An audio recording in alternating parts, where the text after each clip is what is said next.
Meternos en el mundo de las criptomonedas o de los criptoactivos de la mano de una especialista, Dayana Vanegas, que está en comunicación con nosotros. Hola, Day. Hola Santi, ¿cómo estás? ¿Cómo está la audiencia de Canal E? Muy bien, bueno, justamente vos tenés nombre de cripto, ¿no, Day? ¿Qué está pasando con el halving? ¿Qué pasó? ¿Terminó? ¿En qué quedó? Contame un poco porque era 20 de abril la fecha. ¿Qué pasó con toda esa emoción que había la semana pasada, que Eso. íbamos haciendo la cuenta regresiva minuto a minuto, tipo año nuevo, que esperábamos que pasara algo magistral y sorprendente al otro día? Y para sorpresa de nadie, nada pasó. Digamos, es un poco habitual esto para algunas personas que era el primer halving que vivían. Había cierto grado de expectativa de cómo se actualizaba el último bloque de la cadena, el software, etcétera, y por Ujú. el otro lado, expectativa respecto al precio, a cómo iba a impactar este ajuste de la escasez en el protocolo de Bitcoin en cuanto al precio. Lo que vimos es que siguiendo la conducta habitual de Bitcoin respecto a los otros 3 4 halvings, no hay un cambio directo de precio, no repercute en el precio de manera inmediata. Vimos el FOMO de hace un par de meses que llevaron a Bitcoin a su ATH por arriba de los $66.000, sobrepasando los 70, o sea, rompiendo todas las barreras. Y ahora que llegó el momento, igual que en el mercado tradicional, que es los precios suben con el rumor y cuando se concreta el hecho, el precio no se mueve demasiado. En eso me quedo, Esto quiere sí, decir que no va. pareció exactamente eso, ¿no? Faltan tantos días, cuenta regresiva, y sin embargo ya se habría descontado. Ahora la pregunta es, porque muchos me lo preguntaron, ¿puede haber un impacto posterior al halving o no? Porque ahora, ¿cuándo va a ser el próximo halving o halving? Nunca sé cómo se dice, que es complejizar el algoritmo para que sea menor la cantidad de bitcoins. ¿Cuándo es el próximo, Dai? ¿Está Bueno, el estipulado? próximo es en el 2028, o sea, son ciclos que se dan cada cuatro Claro, años, casi un pero el mundial. tema también es cuánto se va a minar, porque de los 21 millones de Bitcoin que van a existir creados por Satoshi Nakamoto, ya hay minados 20. Entonces, el salto que te queda hacia el final es muy poco. O sea, del total de las existencias de Bitcoin que va a haber, ya hay más de un 90% en circulación, Me encanta como eso, una porque cantera de oro que eso, ya sacamos lo más fértil, claro, tenemos certeza de cuánto más va a haber abajo, pero el proceso va a ser en 100 años, eso te lo hasta quiero esa última pepita de oro o el último Satoshi. eso te lo quiero preguntar, a ver si está estipulado dentro del manuscrito Satoshi, donde está el protocolo, tiene un nombre, creo, ¿cómo se llama? El White manuscrito, paper. el white paper. ¿Está especificado el tiempo en el cual los 21 millones de Bitcoin deben encontrarse o no? ¿O la velocidad del halving no estaba realmente especificada?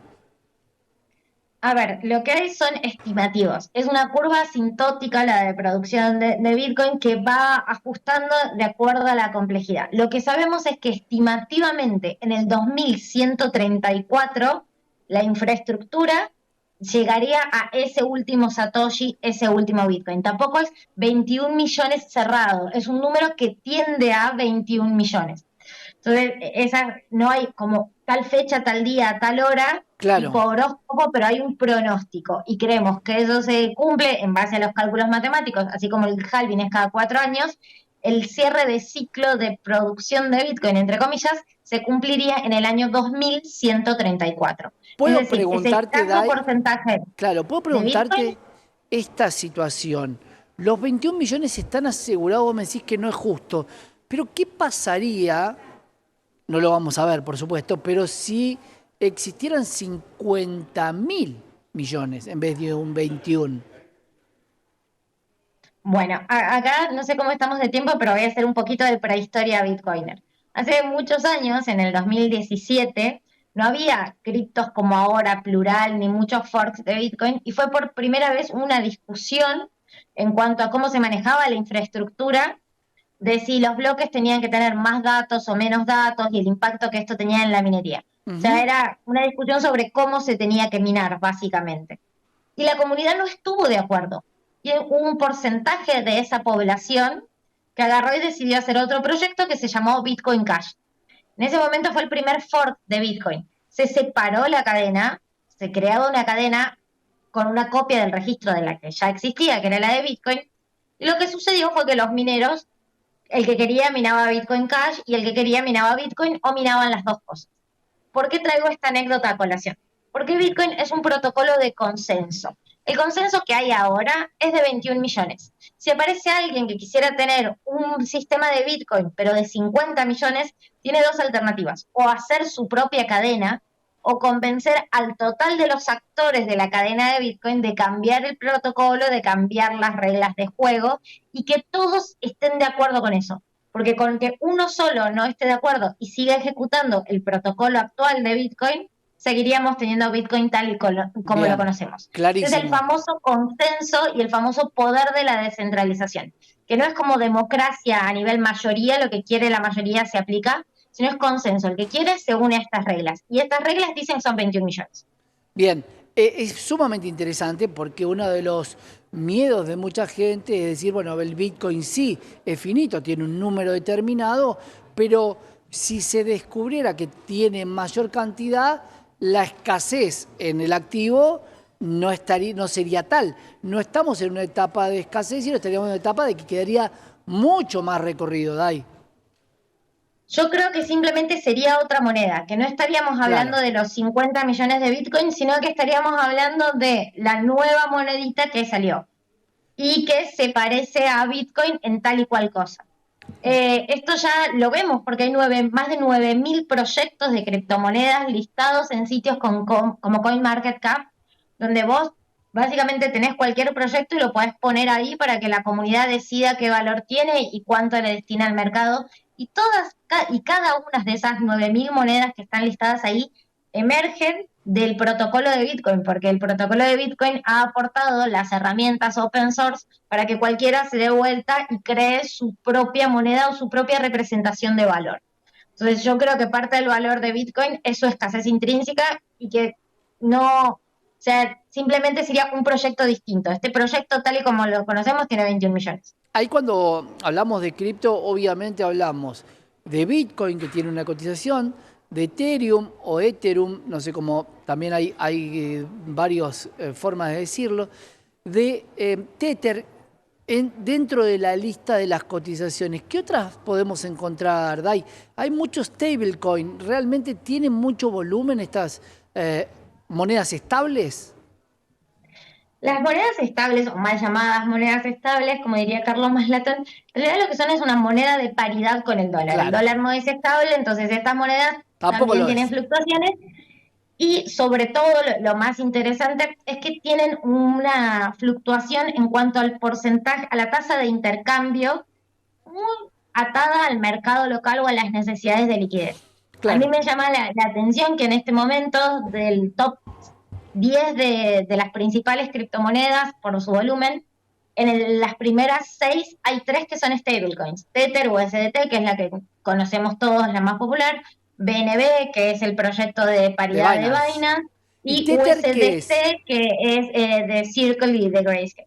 ¿Tether cuál Y es, eso para Dai? mí nos habla de, por un lado, una toma de ganancias de las Ujú. personas que se vieron beneficiadas con el bull run en general y que están ahí reservando, manteniendo la liquidez para si hay una recaída volver a comprar o volver a tener. Y por el otro lado, nos está hablando de que están ingresando capitales nuevos que por vía del sistema financiero tradicional adquieren estos tokens. Entonces, para mí es un dato relevante, por ahí uno no se concentra en las fluctuaciones de precio porque son mínimas en pequeñas cantidades, sobre todo para, digamos, para pasar a dinero fiduciario, pero creo que hay un dato ahí en lo que nos está hablando de una búsqueda del mercado por mantenerse en el mundo cripto y por ver qué pasa, una expectativa favorable. Dai, Tether, ¿cuál es? Y te pregunto, porque en este ranking no hay estas criptoactivos que en algún momento descollaban y subían 500% en un día, 1000%. ¿Existen todavía ese tipo de activos